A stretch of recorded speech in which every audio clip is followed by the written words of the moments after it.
Well, Super Saturday at Flemington is almost upon us, and the two feature races are, of course, the Group 1s, the Lexus Newmarket Handicap and the Dubai Australian Cup. But one trainer who's got two horses in lesser races on the day, but still significant players, is Wayne Hawkes, who's got All Too Hard in the Size Produce Stakes, and in the Blamey, he's got Niwot. Here's Wayne Hawkes.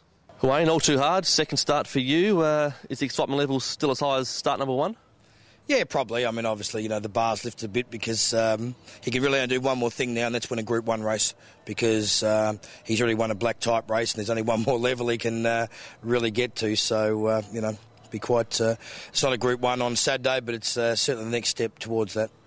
There was a spruik around him in start number one.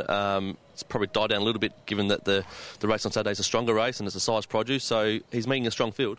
Yeah, he is, but, would many horses have done what he did last start? And the answer is probably not. So, it was quite a dominant win, and, I don't know how good they were behind him. And probably the biggest thing about the two-year-olds this year is they look quite even. I don't think there's any, other than Samaretti, the Blue Diamond winner, there's nothing that's been an absolute standout. So hopefully he can be the next standout outcome Saturday lunchtime.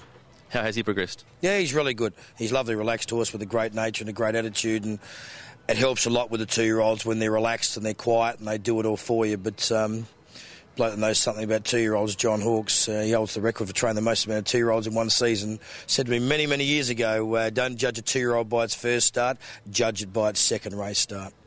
Always happy to go to the Group 2 size produce? Yeah, the weather here in Melbourne's fantastic. Sydney's completely underwater, so was the hold off to go back to Sydney, and it just fits into his program. Just nice. Where he's going to go after Saturday, well, Saturday lunchtime will tell a few tales, or not tales. It'll tell a few interesting things about All Too Hard. You mentioned a Group 1. Is that where you think he can get to?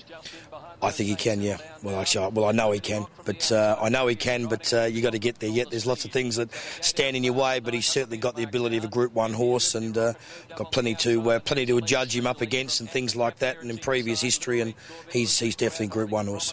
Is there one little thing that tells you that's the case?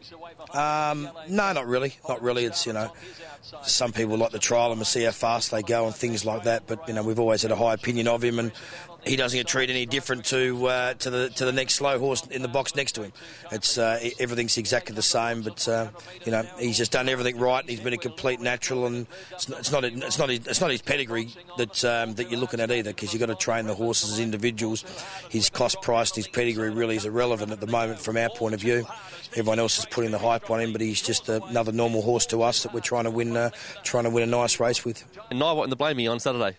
Yeah, he's a funny horse, this horse. He certainly rose to, I wouldn't say stardom, but he's certainly a horse that everyone knows a lot more now than they did about 6 months ago. But he's, stupid as it sounds, he's an 8-year-old. He did have 2 years off. He's actually going, this is the best he's ever gone. And his form's pretty good. If you go back and look at his whole career, his form's pretty faultless. And to say he's an 8-year-old actually just hitting his straps, that's what he's doing. So he's on song. First up, he had no hope in the race at Caulfield, the Group 1. King Mufasa jumped and led and got a couple of easy soft sectionals and quickened up good. And he was only about 4 lengths off and really hitting the line strong, and he's definitely not a weight for age horse. This is a set weights and penalties race, which really won't suit him either, but just a mile was a good for him at this stage in the proceedings before he goes back to Sydney, and he won on a heavy 9 at Rose Hill. He won the stakes race. Kieran McAvoy rode him, and I think they got the rating wrong. It was about a heavy 15 that day, and so we're more than happy to be taking him back to Sydney, because he grows legs in the he swims in the wet going. So it's as funny as it sounds, he's going to be a sneaky chance on Saturday, because he's going extra good, and sometimes those staying horses mightn't go as good second up, but he's going pretty good, this bloke, and I'm pretty happy about him. As I said, his form's great, and this is the best campaign he's ever had for me.